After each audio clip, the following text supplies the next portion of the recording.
ओम शांति। 14 फरवरी 2025 बाबा के महावाक्य। मीठे बच्चे, तुम्हें श्रीमत मिली है कि आत्म अभिमानी बन बाप को याद करो। किसी भी बात में तुम्हें आर्ग्यू नहीं करना है। प्रश्न: बुद्धि योग स्वच्छ बन बाप से लग सके, उसकी युक्ति कौन सी रची हुई है? उत्तर: 7 दिन की भट्टी।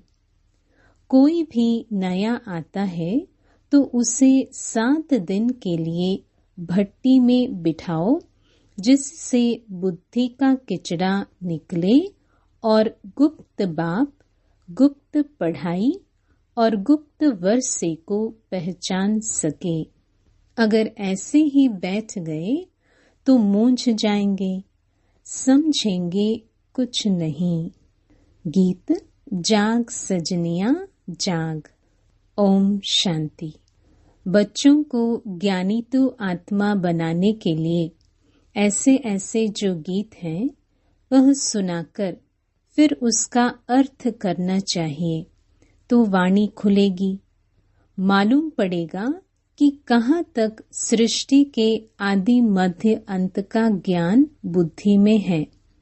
तुम बच्चों की बुद्धि में तो ऊपर से लेकर मूल वतन, सूक्ष्म वतन, स्थूल वतन के आदि मध्य अंत का सारा राज जैसे कि चमकता है।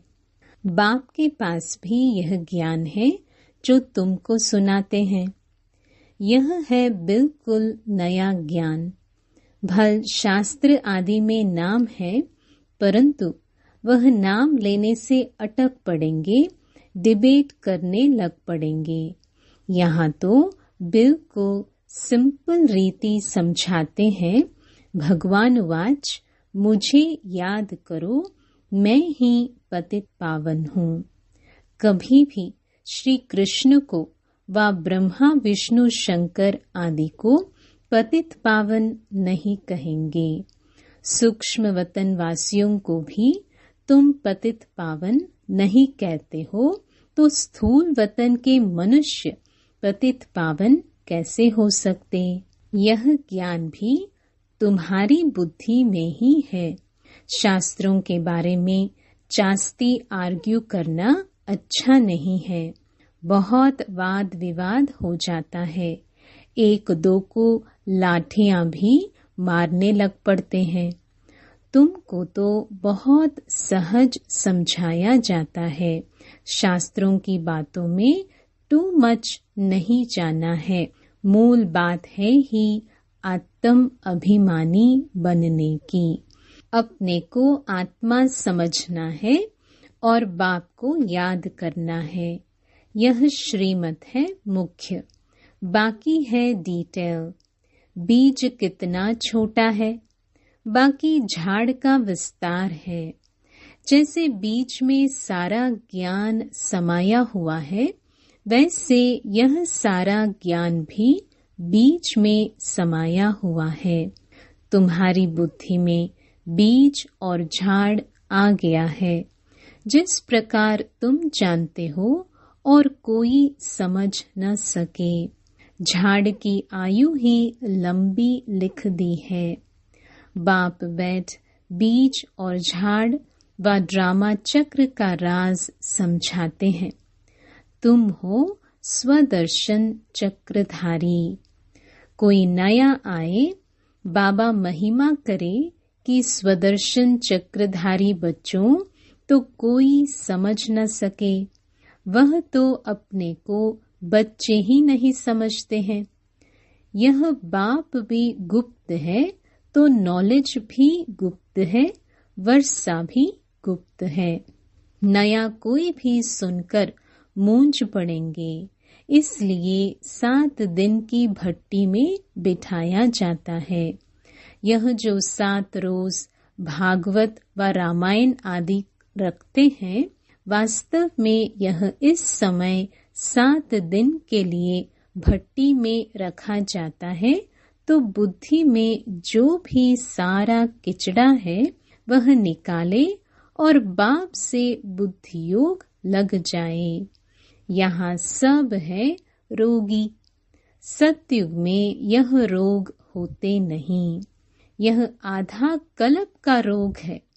5 विकारों का रोग बड़ा भारी है। वहाँ तो देही अभिमानी रहते हैं। जानते हो हम आत्मा एक शरीर छोड़ दूसरा लेती है। पहले से साक्षात्कार हो जाता है। अकाली मृत्यु कभी होता नहीं। तुमको काल पर जीत पहनाई जाती है। काल काल महाकाल कहते हैं। महाकाल का भी मंदिर होता है। सिख लोगों का फिर अकाल तख्त है। वास्तव में अकाल तख्त यह ब्रिकटी है जहाँ आत्मा विराजमान होती है। सभी आत्माएं इस अकाल तख्त पर बैठी हैं। यह बाप बैठ समझाते हैं। बाप को अपना तख्त तो है नहीं, वह आकर इनका यह तख्त लेते हैं। इस तख्त पर बैठकर तुम बच्चों को ताऊसी तख्त नशीन बनाते हैं। तुम जानते हो वह ताऊसी तख्त कैसा होगा जिस पर लक्ष्मी नारायण विराजमान होते होंगे। ताऊसी तख्त तो गाया हुआ है ना। विचार करना है उनको भोलानाथ भगवान क्यों कहा जाता है। भोलानाथ भगवान कहने से बुद्धि ऊपर चली जाती है। साधु संत आदि अंगुली से इशारा भी ऐसे देते हैं ना कि उनको याद करो। यथार्थ रीति तो कोई जान नहीं सकते। अभी पतित पावन बाप सम्मुख में आकर कहते हैं, मुझे याद करो तो तुम्हारे विक्रम विनाश हो जाएं। गारंटी है। गीता में भी लिखा हुआ है, परंतु तुम गीता का एक मिसाल निकालेंगे तो वह 10 निकालेंगे, इसलिए दरकार नहीं है। जो शास्त्र आदि पढ़े हुए हैं वह समझेंगे, हम लड़ सकेंगे। तुम बच्चे जो इन शास्त्रों आदि को जानते ही नहीं हो, तुम्हें उनका कभी नाम भी नहीं लेना चाहिए। सिर्फ बोलो, भगवान कहते हैं मुझ अपने बाप को याद करो, उनको ही पतित पावन कहा जाता है। गाते भी हैं पतित पावन सीताराम। सन्यासी लोग भी जहाँ तहाँ धुन लगाते रहते हैं। ऐसे मत मतांतर तो बहुत है ना। यह गीत कितना सुंदर है। ड्रामा प्लान अनुसार कलप कलप ऐसे गीत बनते हैं जैसे कि तुम बच्चों के लिए ही बनाए हुए हैं। ऐसे ऐसे अच्छे अच्छे गीत हैं। जैसे नैनहीन को राह दिखाओ प्रभु। प्रभु कोई श्री कृष्ण को थोड़ी कहते हैं। प्रभु व ईश्वर निराकार को ही कहेंगे। यहाँ तुम कहते हो बाबा परम पिता परमात्मा है तो वह भी आत्मा न। भक्ति मार्ग में बहुत टू मच चले गए हैं। यहाँ तो बिल्कुल सिंपल बात है। अलफ और बे। अलफ अल्लाह, बे बादशाही, इतनी तो सिंपल बात है। बाप को याद करो तो तुम स्वर्ग के मालिक बनेंगे। बरोबर यह लक्ष्मी नारायण स्वर्ग के मालिक संपूर्ण निर्विकारी थे। तो बाप को याद करने से ही तुम ऐसा संपूर्ण बनेंगे। जितना जो याद करते हैं और सर्विस करते हैं उतना वह ऊंच पद पाते हैं। वह समझ में भी आता है। स्कूल में स्टूडेंट्स समझते नहीं है क्या कि हम कम पढ़ते हैं। जो पूरा अटेंशन नहीं देते हैं तो पिछाड़ी में बैठे रहते हैं तो जरूर फेल हो जाएंगे। अपने आप को रिफ्रेश करने के लिए ज्ञान के जो अच्छे अच्छे गीत बने हुए हैं उन्हें सुनना चाहिए। ऐसे ऐसे गीत अपने घर में रखने चाहिए। किसको इस पर समझा भी सकेंगे कैसे माया का फिर से परछाया पड़ता है। शास्त्रों में तो यह बातें हैं नहीं कि कल्प की आयु 5000 वर्ष है। ब्रह्मा का दिन और ब्रह्मा की रात आधा आधा है।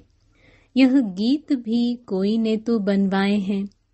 बाप बुद्धिवानों की बुद्धि है तो कोई की बुद्धि में आया है जो बैठ बनाया है। इन गीतों आदि पर भी तुम्हारे पास कितने ध्यान में जाते थे। एक दिन आएगा जो इस ज्ञान के गीत गाने वाले भी तुम्हारे पास आएंगे।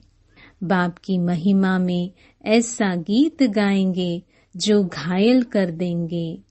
ऐसे ऐसे आएंगे। ट्यून पर भी मदार रहता है ना। गायन विद्या का भी बहुत नाम है।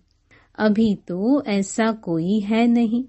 सिर्फ एक गीत बनाया था, कितना मीठा कितना प्यारा। बाप बहुत ही मीठा बहुत ही प्यारा है, तब तो सब उनको याद करते हैं।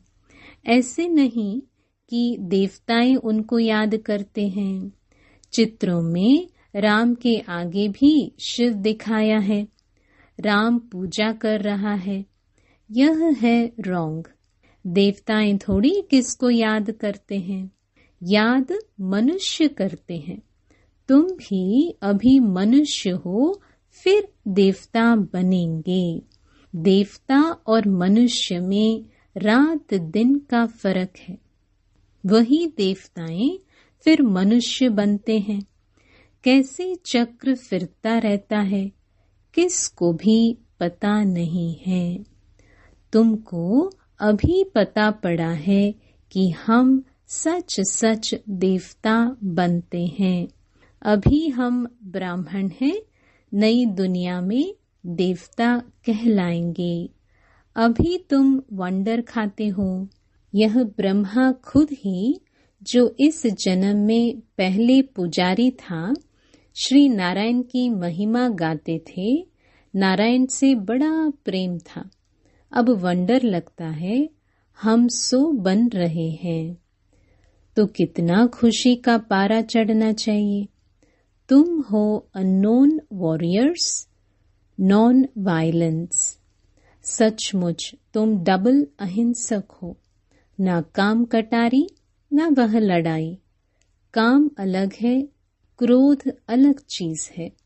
तो तुम हो डबल अहिंसक। नॉन वायलेंस सेना। सेना अक्षर से उन्होंने फिर सेनाएं खड़ी कर दी है। महाभारत लड़ाई में मेल्स के नाम दिखाए हैं, फीमेल्स नहीं है। वास्तव में तुम हो शिव शक्तियां। मेजॉरिटी तुम्हारी होने कारण शिव शक्ति सेना कहा जाता है। यह बातें बाप ही बैठ समझाते हैं। अभी तुम बच्चे नव युग को याद करते हो। दुनिया में कोई को भी नव युग का मालूम नहीं है। वह तो समझते हैं नव युग 40,000 वर्ष बाद आएगा। सतयुग नवयुग है, यह तो बड़ा क्लियर है। तो बाबा राय देते हैं ऐसे ऐसे अच्छे गीत भी सुनकर रिफ्रेश होंगे और किसको समझाएंगे भी। यह सब युक्तियां हैं।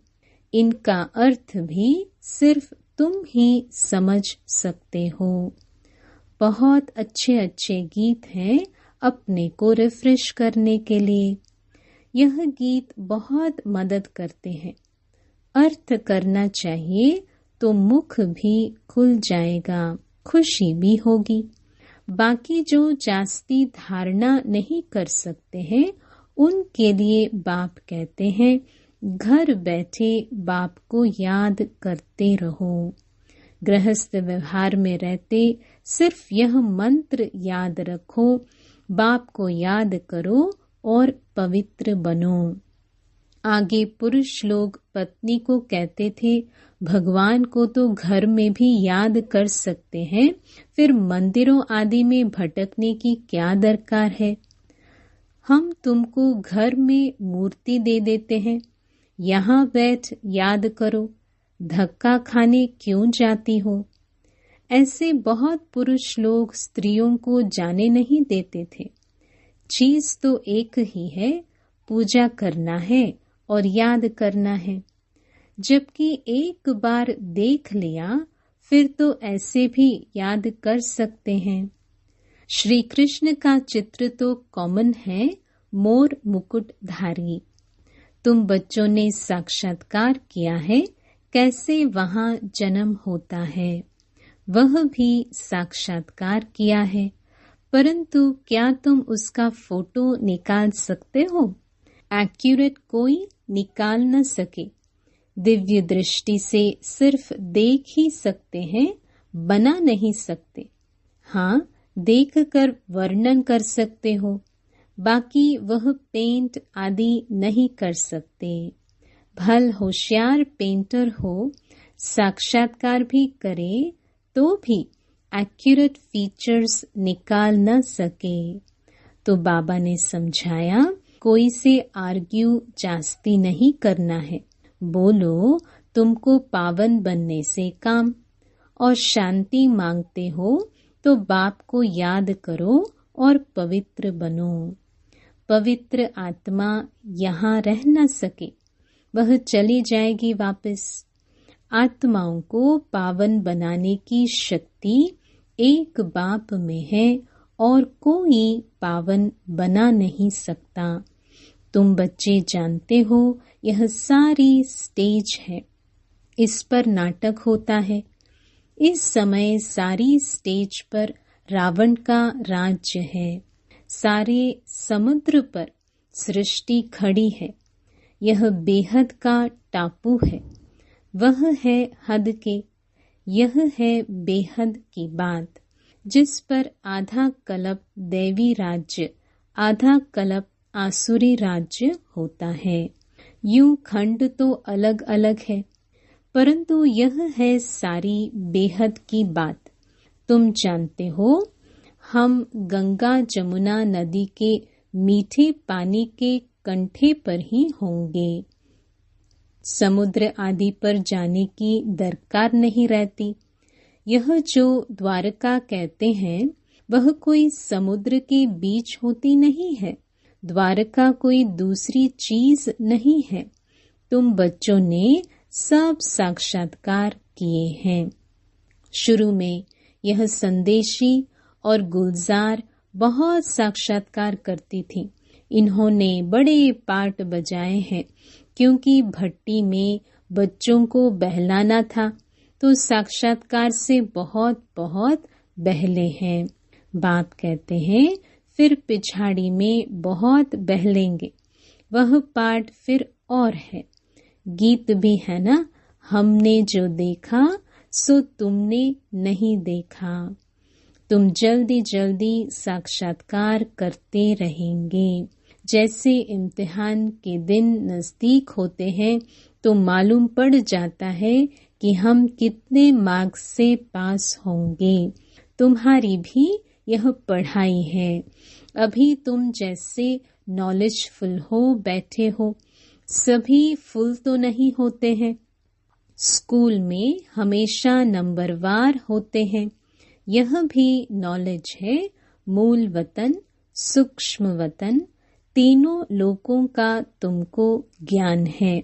इस सृष्टि के चक्र को तुम जानते हो, यह फिरता रहता है। बाप कहते हैं तुमको जो नॉलेज दी है यह और कोई समझा न सके। तुम्हारे पर है बेहद की दशा। कोई पर बृहस्पति की दशा, कोई पर राहु की दशा होती है तो जाकर चंडाल आदि बनेंगे। यह है बेहद की दशा, वह होती है हद की दशा। बेहद का बाप बेहद की बातें सुनाते हैं, बेहद का वर्षा देते हैं। तुम बच्चों को कितनी न खुशी होनी चाहिए। तुमने अनेक बार बादशाही ली है और गवाई है। यह तो बिल्कुल पक्की बात है, नथिंग न्यू। तब तुम सदैव हर्षित रह सकेंगे। नहीं तो माया घुटका खिलाती है तो तुम सभी आशिक हो एक माशुक के। सब आशिक उस एक माशुक को ही याद करते हैं। वह आकर सभी को सुख देते हैं। आधा कल्प उनको याद किया है, अब वह मिला है तो कितनी खुशी होनी चाहिए। अच्छा, मीठे मीठे सिक्के लधे बच्चों प्रति माता पिता बाप दादा का याद प्यार और गुड मॉर्निंग। रूहानी बाप की रूहानी बच्चों को नमस्ते। धारणा के लिए मुख्य सार। पहला, सदैव हर्षित रहने के लिए नथिंग न्यू का पाठ पक्का करना है। बेहद का बाप हमें बेहद की बादशाही दे रहे हैं, इस खुशी में रहना है। दूसरा, ज्ञान के अच्छे अच्छे गीत सुनकर स्वयं को रिफ्रेश करना है। उनका अर्थ निकालकर दूसरों को सुनाना है। वरदान, माया के संबंधों को डिवोर्स दे। बाप के संबंध से सौदा करने वाले माया जीत मोह जीत भव। अब स्मृति से पुराना सौदा कैंसिल कर सिंगल बनो।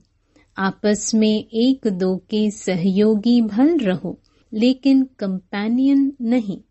कंपेनियन एक को बनाओ तो माया के संबंधों से डिवोर्स हो जाएगा। माया जीत मोह जीत विजयी रहेंगे। अगर जरा भी किसी में मोह होगा तो तीव्र पुरुषार्थी के बजाय पुरुषार्थी बन जाएंगे। इसलिए क्या भी हो, कुछ भी हो, खुशी में नाचते रहो। मिरवा मौत मलू का शिकार, इसको कहते हैं नष्टो मोहा। ऐसा नष्टो मोहा रहने वाले ही विजय माला के दाने बनते हैं। स्लोगन, सत्यता की विशेषता से डायमंड की चमक को बढ़ाओ। अव्यक्त इशारे, एकांत प्रिय बनो, एकता और एकाग्रता को अपनाओ। बाप दादा चाहते हैं कि हर एक बच्चा एक रस श्रेष्ठ स्थिति के आसनधारी, एकांतवासी, अशरीरी, एकता स्थापक, एक नामी, इकोनॉमी का अवतार बने। एक दो के विचारों को समझ सम्मान दे, एक दो को इशारा दे, लेन देन कर आपस में संगठन की शक्ति का स्वरूप प्रत्यक्ष करें, क्योंकि आपके संगठन के एकता की शक्ति सारे ब्राह्मण परिवार को संगठन में लाने के निमित्त बनेगी। ओम शांति।